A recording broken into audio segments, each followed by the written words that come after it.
There's 6 main reasons why you binge eat. Jumping right in, number 1 is your environment. Look around your room. What kind of state is it in? Are there clothes all over the place? Is your bed unmade? If you go in your bathroom, are there like toothpaste marks all over the countertop? Is stuff just where it shouldn't be? This may seem a little odd, right? But a huge part of our mental health is our environment. Your environment isn't just the people that you live with and where you are. It's how you keep your space. So really do a deep dive about how you keep your environment. And when you start to feel like maybe you're about to binge, look around you and figure out, what can I change in my environment to make this a more peaceful place for myself? Because I promise you, your mental health is going to be the biggest factor in whether or not you will continue on your weight loss journey. The biggest factor. So before you clean up your pantry, I want you to clean up your room. I'm dead serious. Clean up your whole house if you have to. But just make sure that things are clean. Because you want to make sure things are clean up here, right?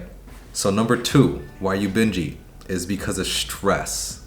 And this ties in with point number 1, your environment. This is why it's so important to keep yourself honest. I am a chronic stress eater. Ever since I was little, I used to come home, my grandma would be cooking coconut crust, she'd be cooking powder bun, she'd be cooking tamales and garnachas, like she'd be cooking all kinds of fried foods, and I would just come home from a long day at school and I just stress eat because I was so tired and so worn out. I think it's very important that we maintain a level head and think positive, right? Because these things will help contribute to lowering your stress levels. Now, notice I don't say that you're gonna be eliminating stress from your life. That's impossible. As soon as you try to convince yourself that you can eliminate a natural emotion from your life, you're setting yourself up for failure. So don't try to eliminate stress, right?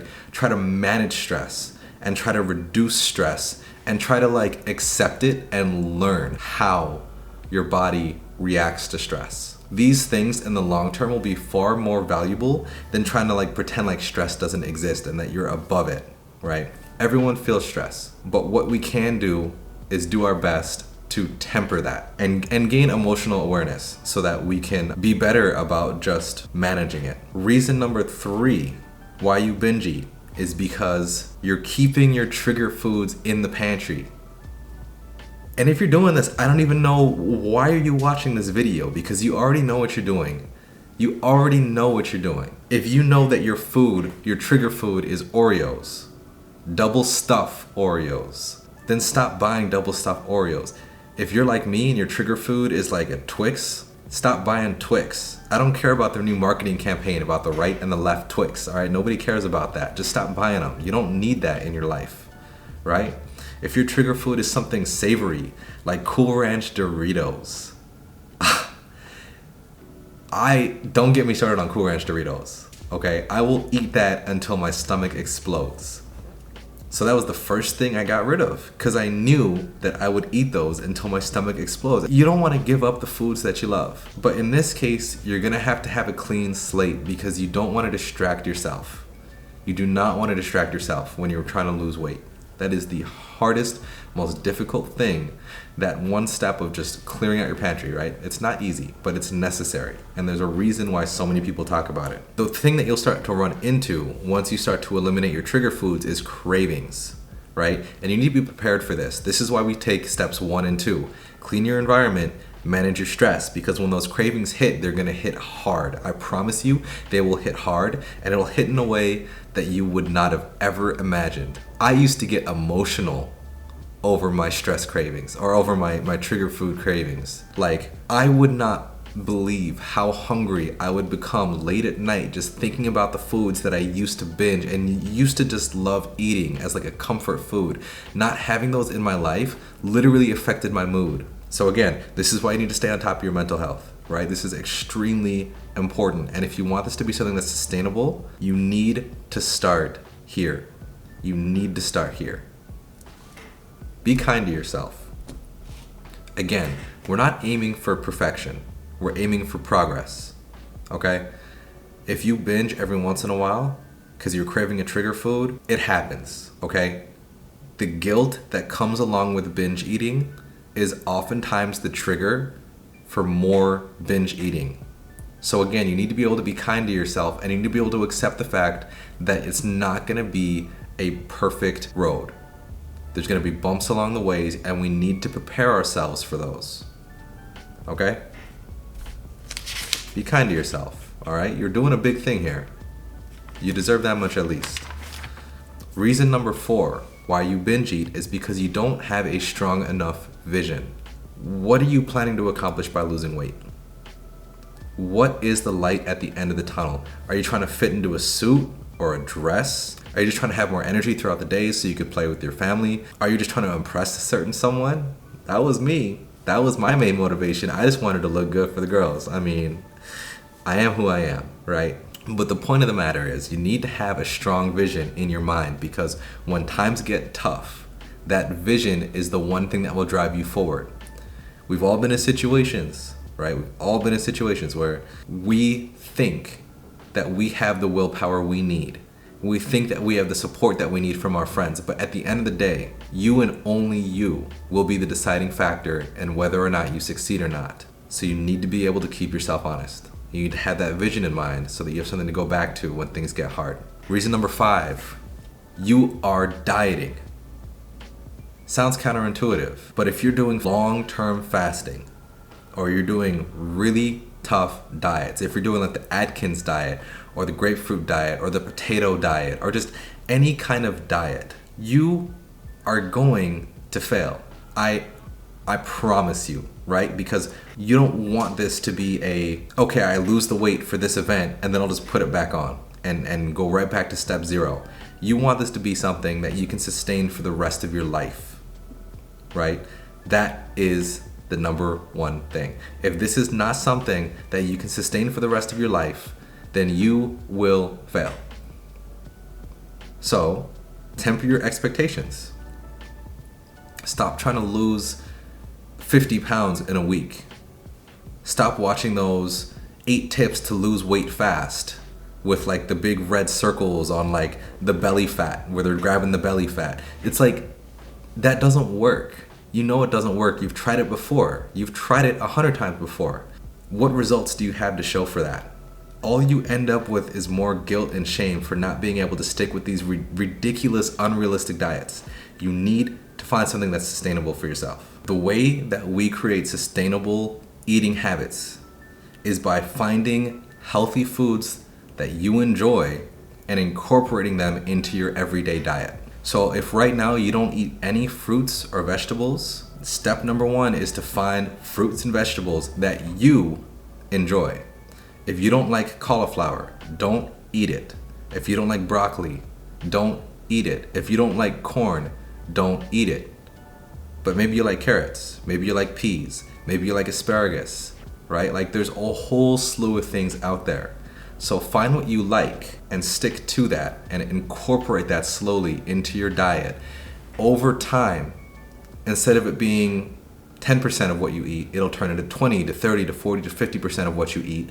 And that's when you start seeing real results. Reason number 6 why you binge eat is because you're eating empty foods. Now, what do I mean by this? Empty foods. Empty foods are things like donuts, pastries, candies, ice cream, lava cake.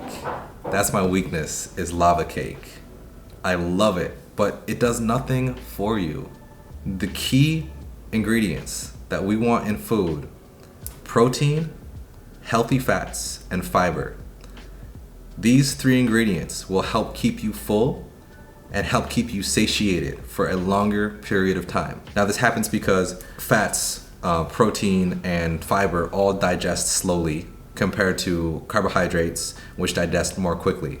So you don't want to overdo it and just eat straight up fiber, right? Because then you're going to end up with all kinds of other issues. But increasing the amount of fiber that you eat, increasing the amount of healthy fat, unprocessed, unsaturated fats that you eat, and increasing the amount of protein, especially increasing the amount of protein that you eat, will greatly reduce the amount of hunger that you feel on a day-to-day basis. This is my number 1 tip. Now, the easiest way to avoid eating empty foods is my bonus tip. Tip number 7.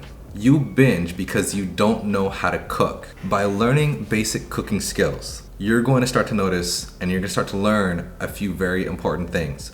One is that you discover new foods that you enjoy and you learn how to cook them in ways that you like. Remember, the best way to make this sustainable is to incorporate healthy foods into your diet. Now, if you have a healthy food like broccoli, but you've only ever eaten steamed broccoli your entire life, try roasting it. Try drizzling a little bit of oil on top with some salt and pepper, maybe some garlic powder, maybe some paprika, and just roasting it and seeing if you like it. I think you might surprise yourself. So number 2 is that you know exactly what you're eating. Now you can start getting creative. You can start looking up different recipes. You can start just making dishes that you've never had before. And this is when things start to get fun because it turns into a journey, it turns into a process instead of it turning into just this horrible thing that you're attempting to adhere to. This is how you make your weight loss journey enjoyable for yourself. This is how you make your weight loss journey sustainable for yourself. Reason number 3 why you need to learn how to cook. Once you learn basic and intermediate cooking skills, this is the best part. Because remember how I talked about you need to eliminate your trigger foods, you need to eliminate empty calories, empty foods.